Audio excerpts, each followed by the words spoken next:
Title 42, the COVID-era policy limiting immigration on our southern border, is set to expire May 23rd. U.S. and state officials are expecting a surge of migrants when that policy lifts.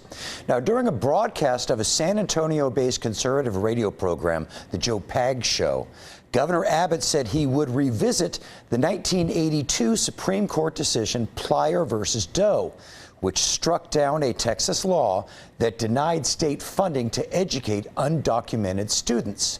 Governor Abbott saying, quote, states need to be able to enforce their own immigration policies, or the federal government should cover the cost of educating undocumented children in public schools. Here to talk about this is Texas Democratic Party co-executive director Jamar Brown and James Dickey, CEO of J.D. Key Communications.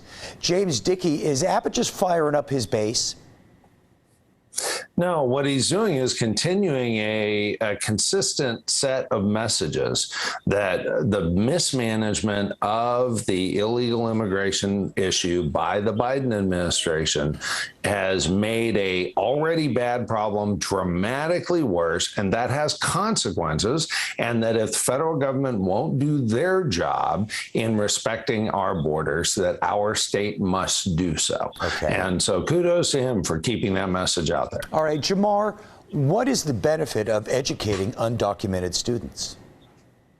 Well, one of the things I think that's important about this situation is that this is another page in Greg Abbott's playbook on his extremist policies. I mean, one of the things that you're talking about is targeting children who are receiving an education and being able to have that. And so we've seen that across Greg Abbott's policies, whether it's the vehicle inspections, whether now it's about how we educate our children in those particular aspects. And so that's the important piece that you have to name here. He's targeting children in this case yet again. James Dickey, why is educating undocumented immigrants an unfunded federal mandate? Well, what we know is just last year, over 2.2 million new illegal immigrants came in, and by all accounts, it's much worse this year. Texas and California, just those two states, absorbed, according to Pew Research, over 38% of those, and a higher percentage of those under 18. So it's fine for Jamar and others to say, well, we should be compassionate, but we're talking about adding more than the Dallas ISD, almost as many as the Houston ISD worth of kids every single year. Okay. That is simply not sustainable. You know, Jamar, the federal government is allowing the people to come in, yet the state of Texas and the Texas taxpayers are going to have to foot the bill for the education cost. Should not federal dollars pay for this education of undocumented immigrants? Well, I think that what we've seen before and what we should continue to look at is what sort of partnership we can have with the federal government. It seems to me that Greg Abbott and Texas Republicans don't want to have any type of partnership with the federal government on any issue of that, in fact. And so we know that, this funding will come from multiple sources, not just the state, but property taxes and other things. And so those are all the things that we have to look at. And so we don't want to go down this road of it's only going to come from one place, because how we pay for our education in any state across the country comes from multiple streams of income.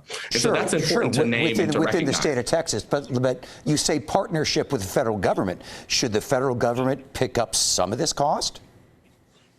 Well, I think that those are all things that we need to explore and to be able to do. But, but what do you go think? back on a Supreme Court case, I think is something very beyond interesting. Talking about and exploring it, what do you think? Well, I think the piece that absolutely, as I said, right, we have to find those solutions and be able to look toward that.